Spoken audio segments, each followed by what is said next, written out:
term Nazi in general is overused and should not be incorporated into something even jokingly. I think we need to be very careful with that, given what happened and what that really means. And I think, so for me personally, there's a lot of terms such as nasty woman that I will wear as a badge of, I will reclaim that and I will wear that as a badge of honor.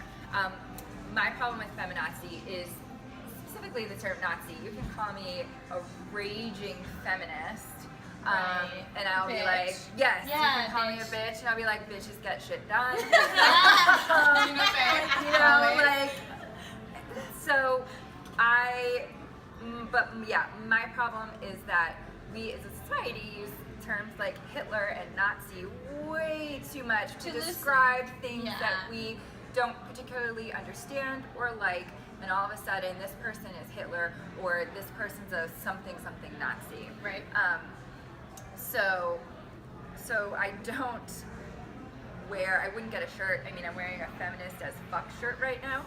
I wouldn't get a feminazi shirt. They have a problem with that term. But I call me pretty much anything else on the ardent feminist spectrum. Yeah. And I will be like, yes, put that on a shirt, I'll wear it. Yeah, I think, who coined that? It was, I don't even know. I feel like it was not Rush Limbaugh, but it was someone like that, in my opinion. Conservative. A conservative, white, rich, older man. And I think that in a way, kind of like words like bitch and like cunt, like Inga Muschio, I think her last name is, wrote this book about reclaiming the word cunt. So I think being called a feminazi, some people are trying to reclaim it, but still I think it harkens back to such a painful history that is, I don't even want to touch that, I completely agree with everything you're saying. Inappropriate to peddle. Right. Exactly.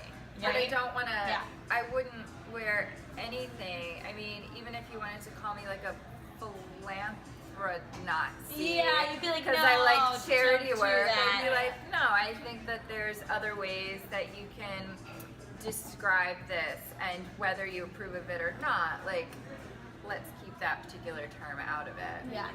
Yeah, it's kind of like assigning Nazi to our evil is almost like a bit, it's a bit of like cultural appropriation. Right. Yeah.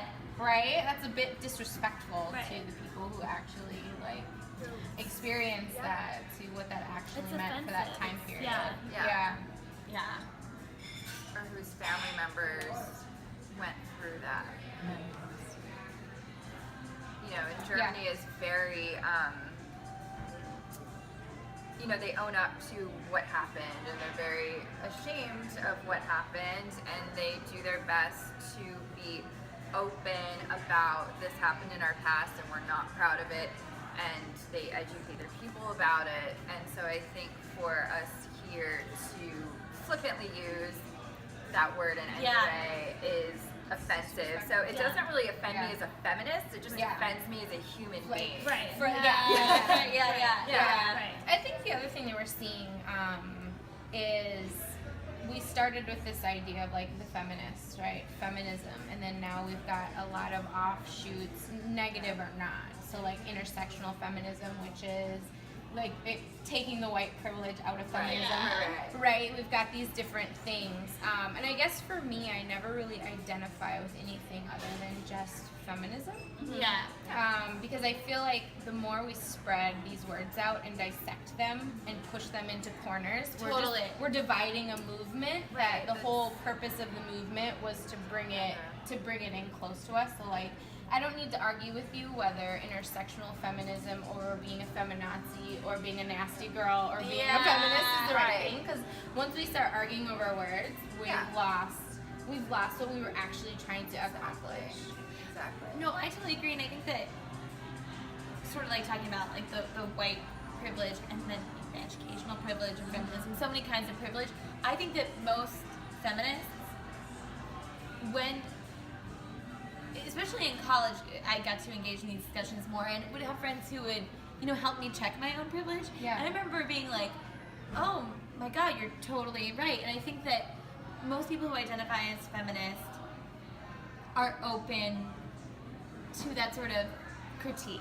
Conversation. Yeah, the conversation about it. Yeah, Exactly. So I think conversation. that's exactly right, that alienating it more and making people, I totally agree with that. Just splitting it off dividing it, yeah. into different labels Yeah. doesn't serve the purpose of uniting men and women. Yeah. Uniting for female equality. Right. All female equality, regardless Well, yeah. of the gender you were assigned at birth and regardless of the color of your skin. And it's, you know, it should just, it all falls under this one, what hopefully is a cohesive movement toward this one goal. Toward of this equality. equality. We're gonna close for today, but thank you guys for watching. As always, for more feminist content, TheFemaleCondition.com.